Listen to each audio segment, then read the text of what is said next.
So here's another example for the uses for hide glue. This is an old Hofner base. The top is starting to come off, so I'm going to thin out that hide glue like water, and we're going to wick it in and tape up that joint.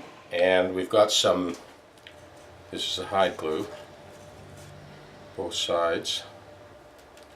So wick that in there with a sandpaper along the kerfing.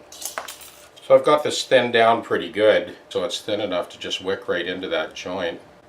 It's plastic back sandpaper, so I don't have to worry about it kind of ripping off. And so we got lots of saturation there, and that's about it.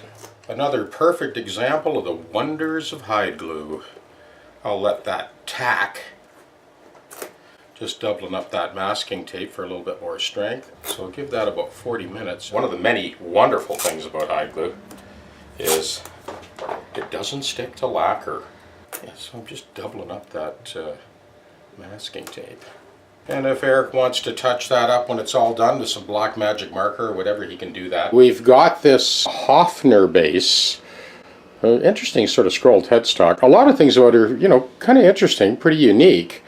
But there's times when original is not right. You've got to do something with it, otherwise sometimes these instruments will be unplayable if you don't alter them slightly from original.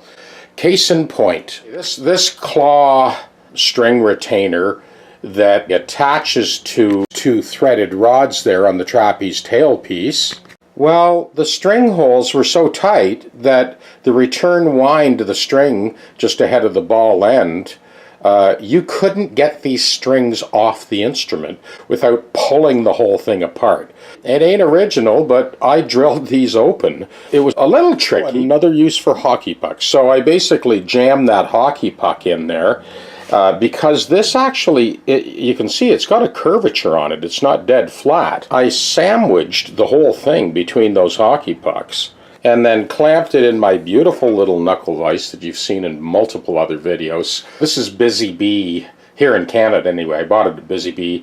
It was $18.95. This is years ago. I had one of my students showed up in class with one of these things. And actually a professor at Western, Bob Toft. And when I saw it, I immediately went out and bought 6 of them for my students and for myself. So now I've got a whole stash of these things.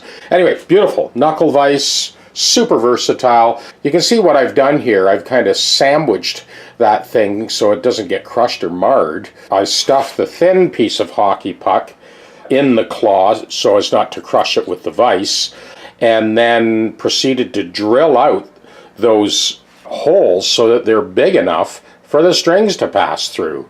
Otherwise, you're pulling the whole instrument apart every time you want to change strings. It's ridiculous.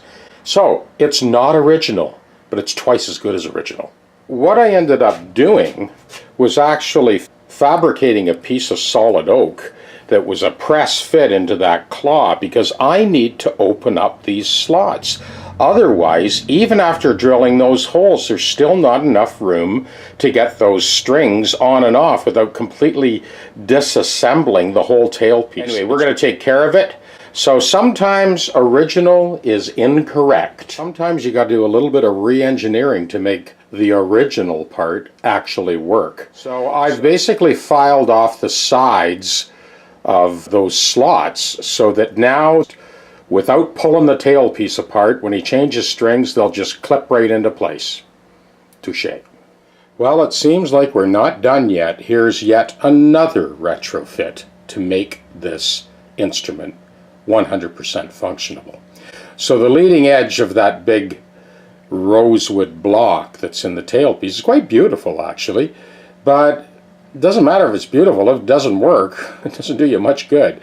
So I've got to trim that back. This is going to make more sense as we get on the home stretch with this instrument. Just so you understand, what I did was I cut the length of that rosewood insert back, but I also had to cant the underside in order for the strings to come on and off.